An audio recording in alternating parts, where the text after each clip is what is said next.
Just think of it as 3 notes per beat.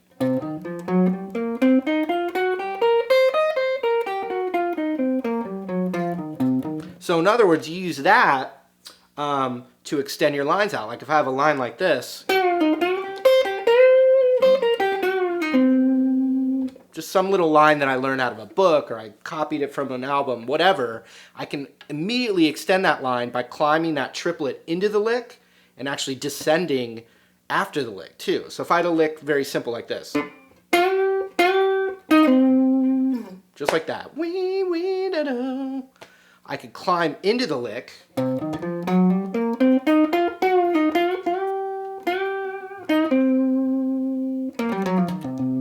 and then immediately climb back down. And that's just one example. So what I did was I combined that first sequence I taught you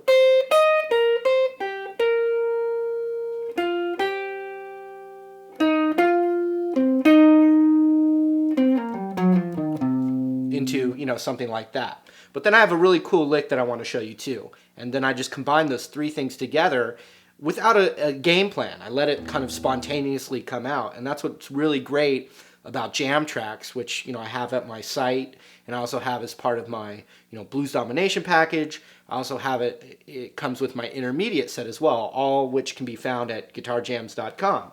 So the lick I have is this. We're going to go 8th fret on the G, 10, 11, all on the G. And what I'm doing is I'm picking, alternating my picking. I go down, up, and then hammer on my pinky on that 11.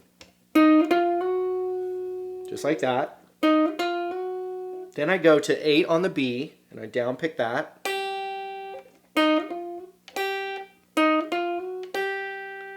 Then I come back down 11,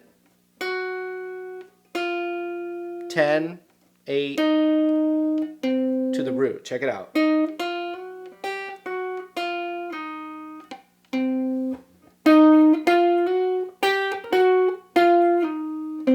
And from the 10 to the 8, I'm pulling that off. And these are just little things I like. I mean, you can pick each one, you can try it different ways, but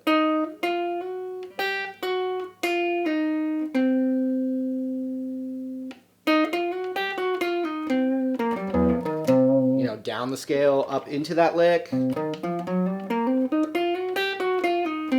See that? What I like to do after this lick, then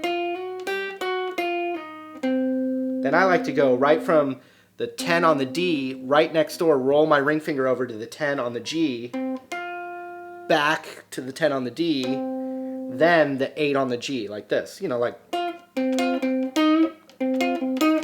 just kind of standard blues kind of thing. So check that out.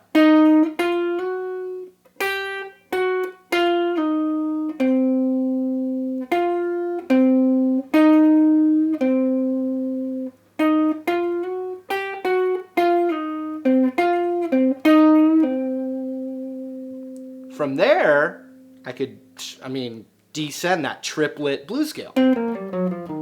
Just like that, you see what I mean?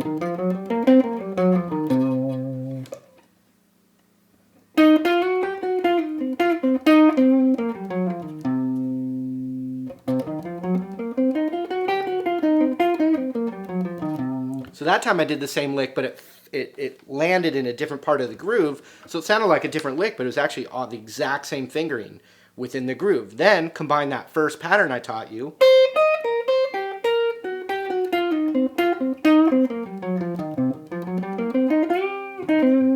and so the more you develop those little devices and get them so internalized that you can just, it's like looking at a white canvas and you've got your vocabulary and you're throwing little things at you. And the best is when you don't really know what's going to happen and you pull something off. And the more you do it, the better you get at it. Just like anything. Oh, big shock, right?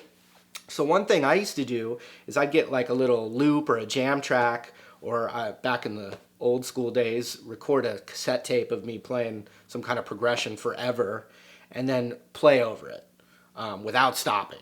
No stopping, play for like solo for like 20 minutes without stopping. If you run out of ideas or you're sucking, whatever, you just keep doing it.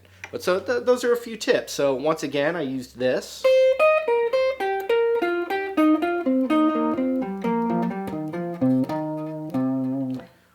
Triplets back and forth.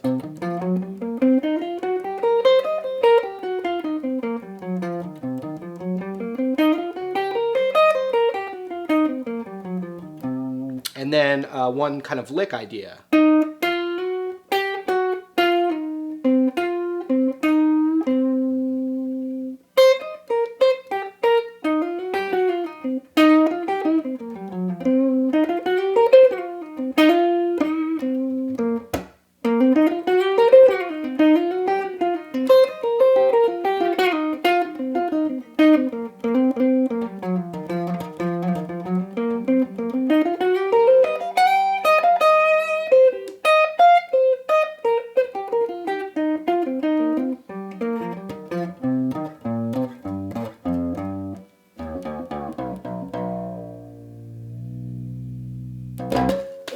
So, guitarjams.com.